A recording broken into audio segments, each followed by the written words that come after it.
Welcome to The Old World Lives, a Warhammer Fantasy Battles podcast. You can find us on Facebook at The Old World Lives, on Instagram at The Old World Lives, and you can reach us by email at theoldworldlives@gmail.com. And now, on to the episode. And welcome to the Old World. Hi, my name is Kristoffer Satt, and I'd like to introduce every other member of this podcast. Sound off. Where do we start with? We have two Kristoffers, right? Yep, but we might have to rename you because I'm the better one. You are. I mean, there's no doubt about it. You know technical stuff and the lore, and I just talk shit. I talk a lot. Man, I do not contribute a lot. And then we have our eminent guest who now lives in England for some reason. Hello, I am Niklas. You might have heard my bitter voice in another podcast, the Red podcast, and now I'm joining up in this podcast as well to talk some old world. Because the old world lives, and not only in our hearts. We also have Slanish Feed Extraordinaire and Goblin Razor on the down low. Hello, I'm Jimmy Hendrickson, and this is my first podcast, so yay! Welcome. We have two senior members who do podcasts on regular, and then we have me and Jimmy. Jimmy is also a lore expert who's played the game probably, I want to say, the most out of all of us. He plays it regularly after all, and he can build terrain. I do envy you. Well, I don't. I pay people to build my terrain. If I can do that. As long as you have a nice fucking terrain, I don't care from where it flows. Yeah, It's like the spice, right? I mean, I agree. If I play on terrain, I'm going to be like, what, you paid someone for this? I'm going to like, shit, yeah, you paid someone for this. That's awesome. Yeah, it's what money is supposed to be used for. Terrain. I agree. Terrain is half the game, after all. And that's true. Terrain of Castamere. So anyway, we've all gathered here today to start up our first episode of the podcast to talk about all things the old world, which is, for those who are joining us who have no idea what that is, the old system for Warhammer Fantasy Battles before Games Workshop revamped it way back in 2014 to the Age of Sigmar. So we're gathering here today to talk about all things old world and the reason we have for starting it up and why we still play it. Exactly. So where should we start? We should start with just talking about our love for the old world and why we started, maybe. I think so. Well, You want to start off, Niklas? Sure. So I've always been mostly like a Warhammer 40,000 guy, but I actually started with Warhammer Fantasy when I was like really young, but then never really played it. But I was always into the lore because the fantasy world they built, it's just so fucking amazing and so expanded upon because it's been going on for so long. There's just so many stories that get bunched up. Like the novels go back, way back. There's some really old ones. And I just want to revisit that world again. Because, I mean, as I said, I didn't really play that much. So I didn't really have time to explore all of it. So I'm taking that time now. Back in the day, what army did you used to play? Dwarves. I had dwarves, and then I did like a Bretonia army as well. Small one. I think we all dreamed about starting a Bretonia army, or maybe it's just me. You like looked at those beautiful knights and all the peasant levies and were like, I'm going to start that army, but it was so hard to get into, at least for me. Yeah, I just love the lore of the Bretonia. Like, it's just a perfect fucking fantasy army. And like you get a good sense of the characters and you can really like feel their motivation. Because it's kind of always been hard for me with the other races in like both 40k and fantasy to like get into the character of like Eldar or elves or shit. So it's nice to have like humans that you can relate to a lot and build a story around. And we have Kristoffer, right, signing off from the Varangian Heresy podcast regularly. Kristoffer, what army do you play in the past tense and the current tense? Well, as I said, yes, I am Kristoffer from the Random Heresy podcast, where I usually might be a bit more bitter about everything, but we got Niklas on this one for that. But I used to play a lot of dwarves, and I played dark elves, which was a nice bit of change from each other whenever you got bored of them. And I can't really say why. I really like the dwarves because they're unyielding. They are their entire focus and reason for living can be summed up with drinking and annoying other people. And dark elves like a bit more kinky stuff, so you never know. And Yeah, you're they're very different in the way they play as well. So as you say, you can get a lot of like when you get tired of just standing and shooting people with shit, then you can actually advance with stuff like cavalry and monsters and stuff. One is a shield wall, and one is attacking from every way they want, basically. Yeah, Dark Elves were pretty much an elitist army. Everyone was good at their thing and really good at it. Were they like Indeed. expensive as well, or you guys are gonna have to educate me on this? Did they cost a lot per point per model, or were they just like innately good at stuff?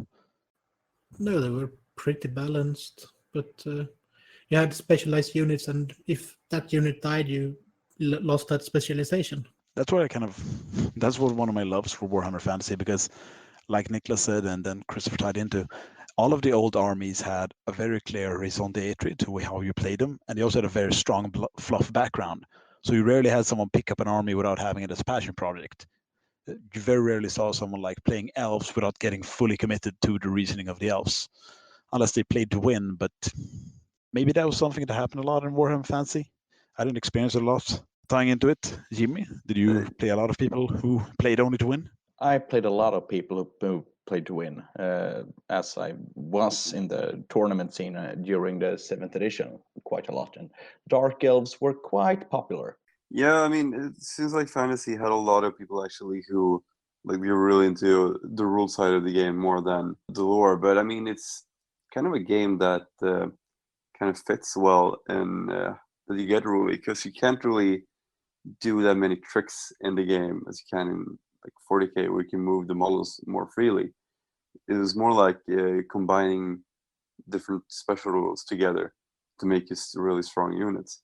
There wasn't like you couldn't game in the game so much. It was more gaming the army building. I don't know if Jimmy agrees, so he's the one who played the most. Well, I mostly played for fun, but yeah, as you say, how you play the game is really up to you. And if you really want to have a good competitive game and still have a flair to it, you just use units that well, they cover each other's weaknesses, and you mix out those special rules that makes them so good together. It feels like in fantasy you have to think a lot more about like army composition than in 40k or 30k, because in those games it feels like if you have a good unit, then it's going to be able to take care of itself. You just have multiple of those good units, then you can take care of anything. Well, in fantasy you have a lot more focus on like making a line and having strong points in certain points of that line and being able to cover other units. Everyone can't do everything. Yeah, exactly. And the most important phase is the movement phase. I think the fact that you declare charges in the movement phase as well really ties into that, because you need to think about the cohesiveness of the way your army is going to move. Because to me, it feels like, and again, I haven't played a game in a long, long time. If you want to make a move or a charge or a last minute gamble, you're going to have to premeditate that pretty early in the game. Because I don't know about the rest of you, but in 30k and 40k, sometimes I've had like a wild swings where a unit runs over half of the board and survives and charges into the final turn. And I don't know if that happens a lot in Warhammer Fantasy. Does it, Jimmy? Jimmy seems to have gone away. I would say that in fantasy that you kind of have a plan for where you want your unit to go, and then when you get to that point, it kind of makes or breaks the game.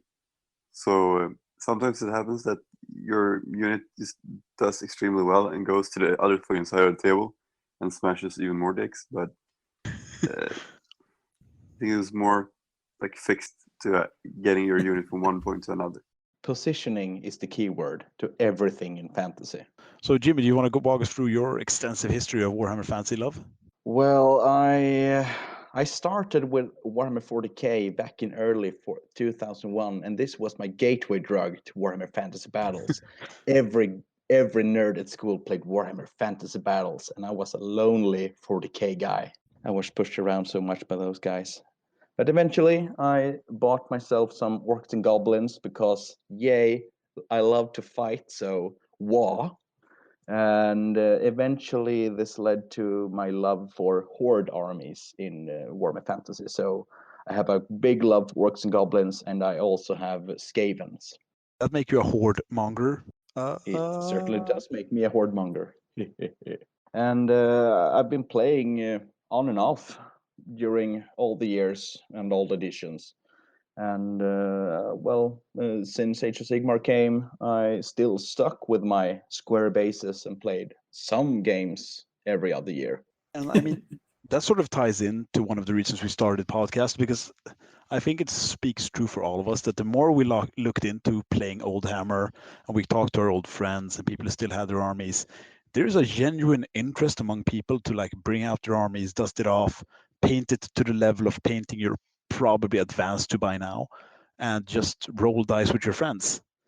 I mean, the more we look into it, the more we find people still painting square bases, playing Old Hammer, Middle Hammer, having a genuine love for the game, the lore, and the models. Because, like Niklas said, over the course of 20 to 30 years, GW managed to build an extremely extravagant, amazing, adventurous world, both through role-playing books, their tremendous library backlog, as well as the actual army books and the compositions.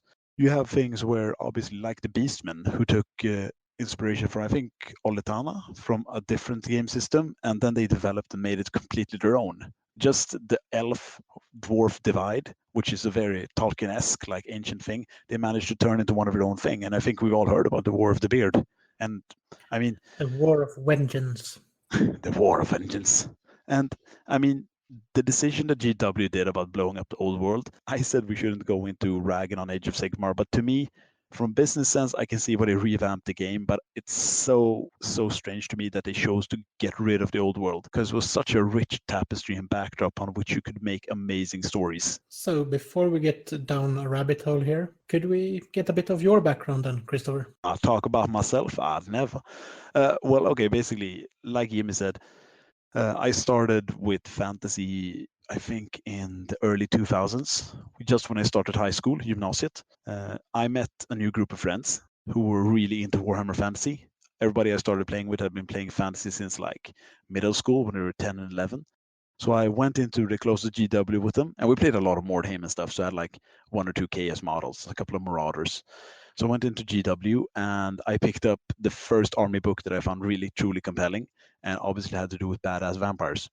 To my great shame, and I sort of own that now, I loved vampires back in high school. I played a lot of White Wolf games. I read Bram Stoker and Anne Rice. I'm not proud about the latter, but the former I stand by. And So I you picked up got vampire to counts. go through a copious amount of glitters. Oh, I actually read one of the Twilight books just so I could rag on it, and they're just no, they're God. Yeah. Anyway, so I picked up vampire counts, and I bought one of those. I mean, it's 2001. The game was amazing. I went to a GW store. I bought like a skeleton box.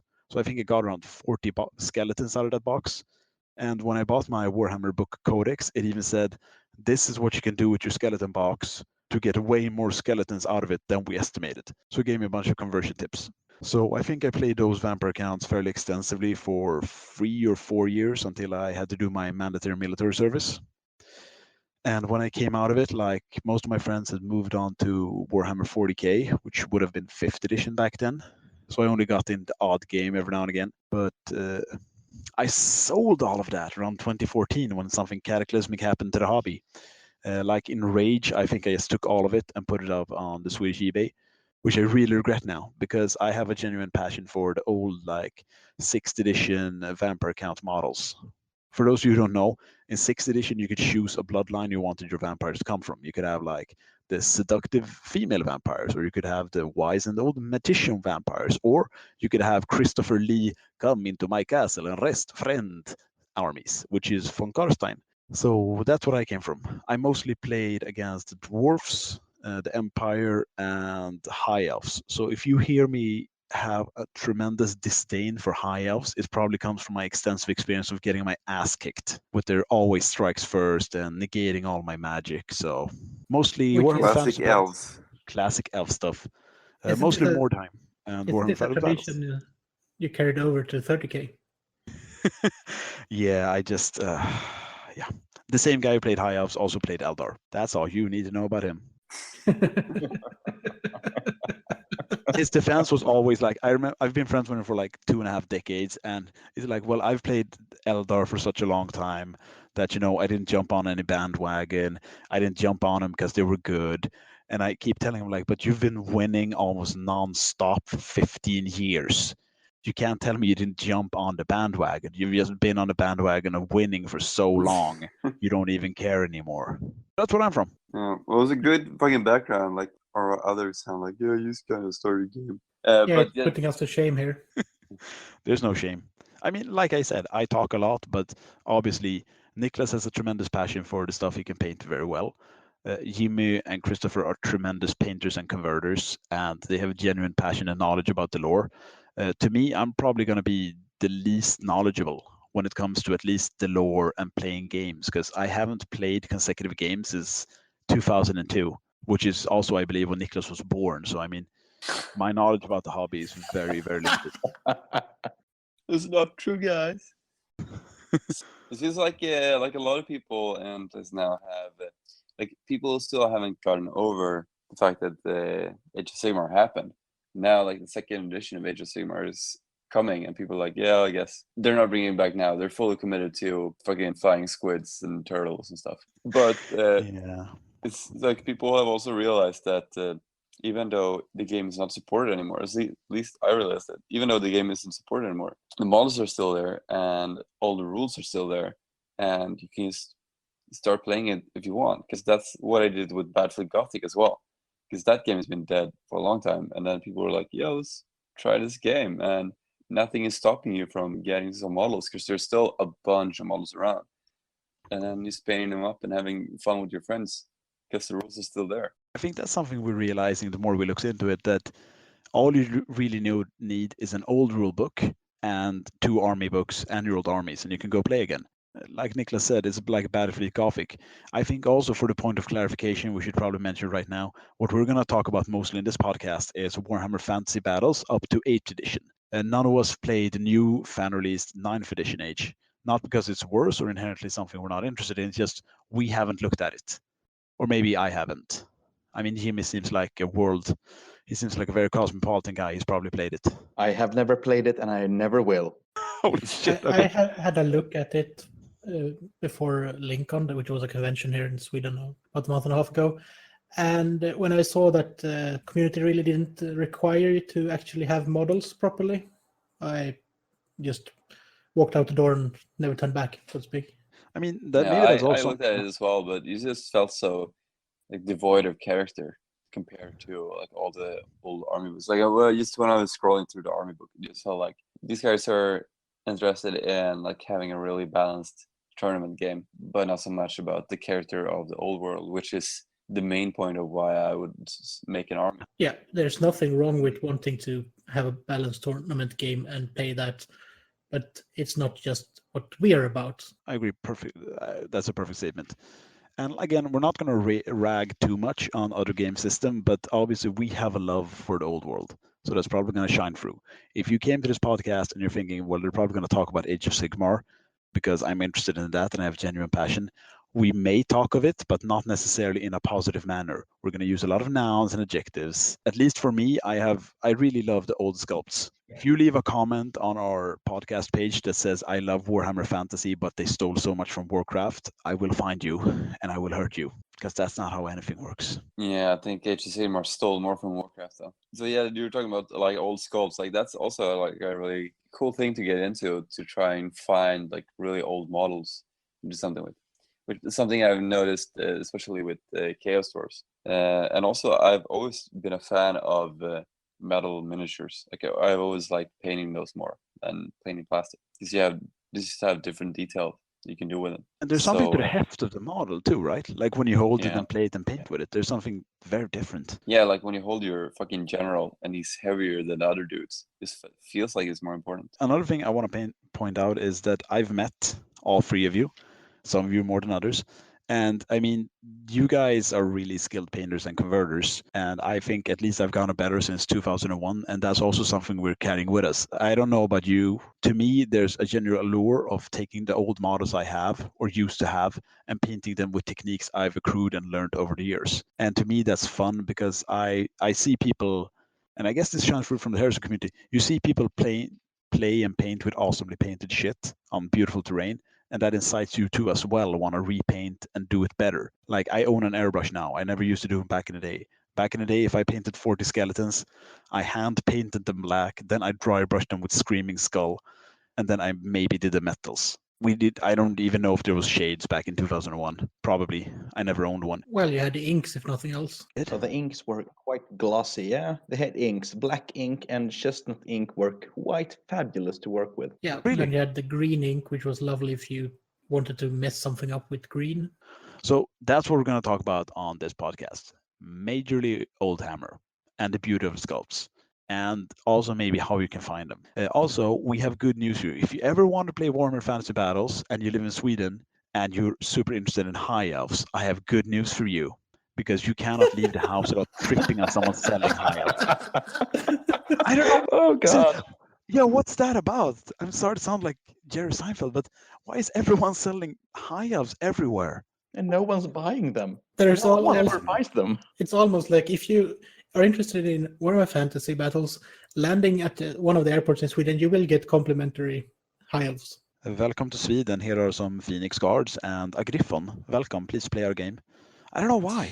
Yeah, it's weird. I just want to say also like with carrying on your skills and painting your like old models to a new standard, because we're all members of the 30K community as well, and because like especially like those people are more into like, painting up stuff and having fully painted armies, and this makes the game so much better if like both players are on the same level, both in fluff and the history of the old world, and like, having painted armies that are up to standard. So Really ties into the immersion of the game.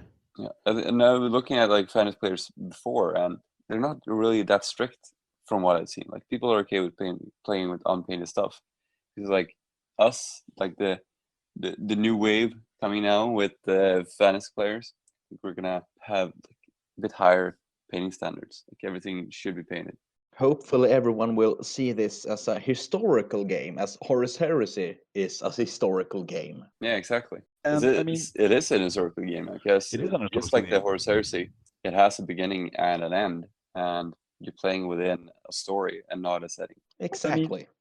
in the old army books, at least I can only speak for war, like Vampire Counts and my friend's Empire, they gave you all the tools you needed to make your own character. I mean, if you want to make a vampire, you could very clearly choose what it's from, what it's about. You could choose magical items that tied into like his personal armory. You could choose if he mainly conveyed with people from graveyards, like crypts, which are ghoul-eating, man-flesh-seeking monsters, or raising skeletons or zombies. For the Empire, you could choose what part you're from, what livery you have, the heraldry. You have all the tools you need to make your own character. For that Now, you reason, which god you were worshipping, because knightly orders each had a different god, basically, and that influenced your army. And I mean, they're all facets of Nagash, but that's not your fault.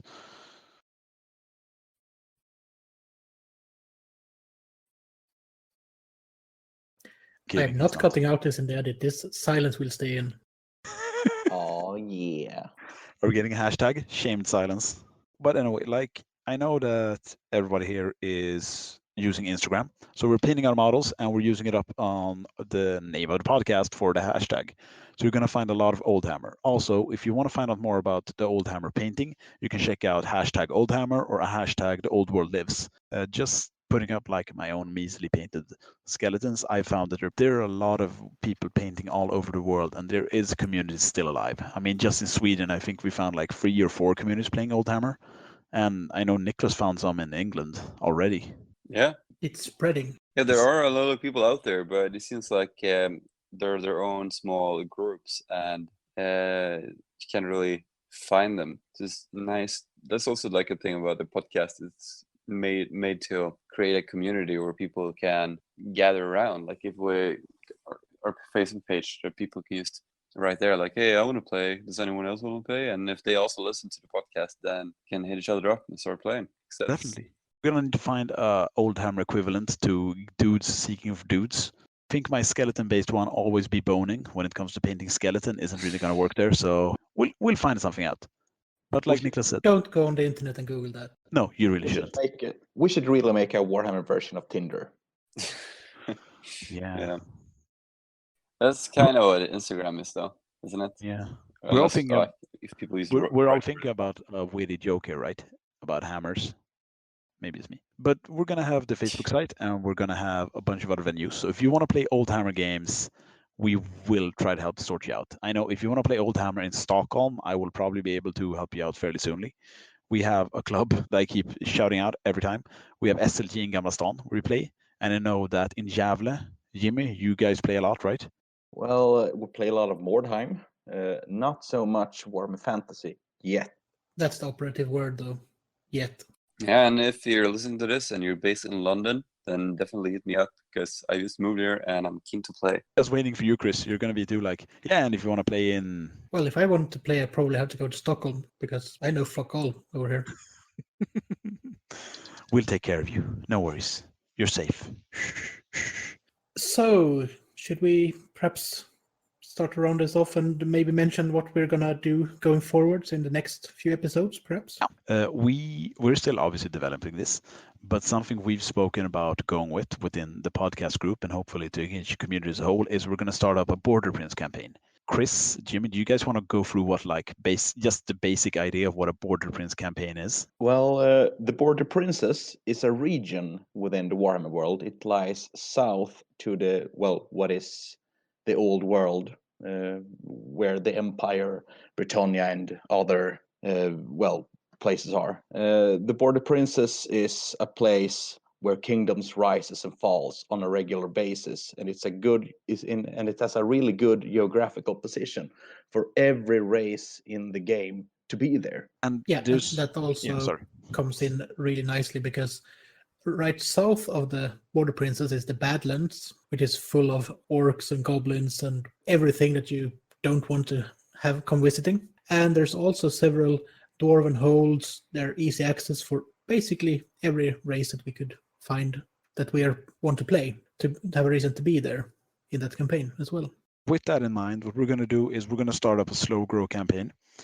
And I know you guys showed me awesome rules for it, which basically have a limitation on the number of non-core units you have, that is special and rares, the number of magic points allowance you're allowed per character, as well as the number of wizards that you're allowed to have in your army. Because some magic heavy armies, like say the undead, might have an unfair advantage if you play, say, 1,000 points and I'm allowed to take as many wizards as I want. We're also going to be talking a lot about how to make terrain, because again, this is based on my own personal experience, but back in the day when we played Warhammer Fantasy Battles, we had very little terrain on the table because you wanted your big, large concentrations, of course, in the middle of the board, you're just charging forward. But again, this is the Badlands. There are going to be terrain pieces. We'll have shrubbery, we'll have old buildings, obviously cinematographic scenarios where you're going to search for ruins. So that's something we're going to talk about. I know that both Chris and Jimmy are tremendously good at it.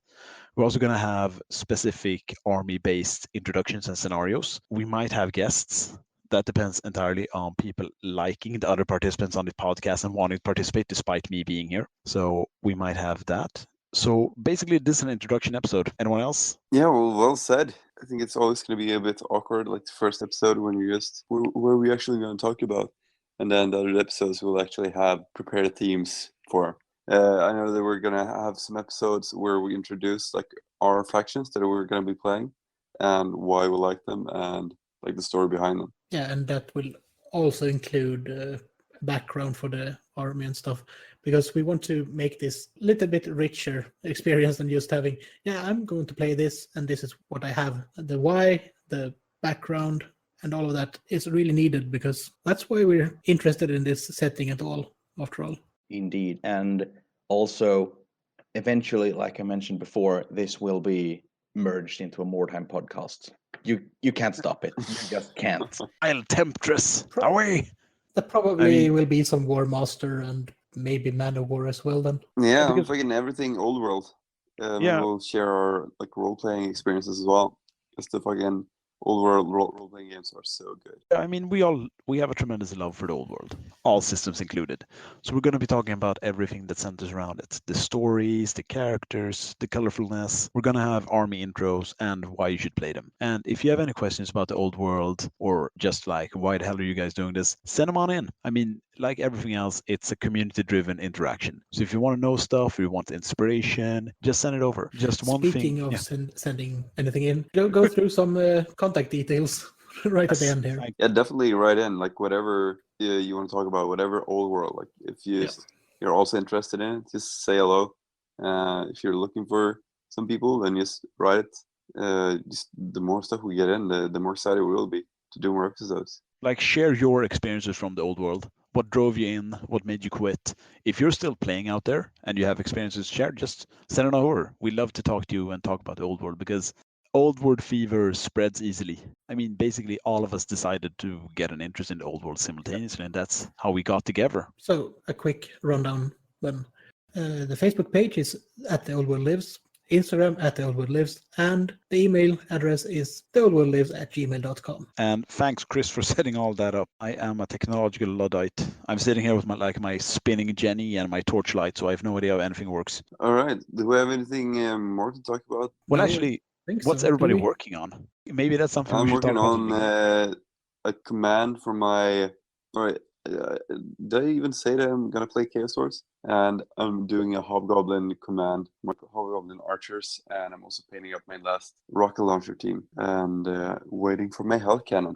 The Chaos Wars have this really cool aesthetic because you use slave goblins, right? Because you're like an elite infantry army and you use slaves to fight for you. Is that correct? Yes, that's correct. I think it's really cool.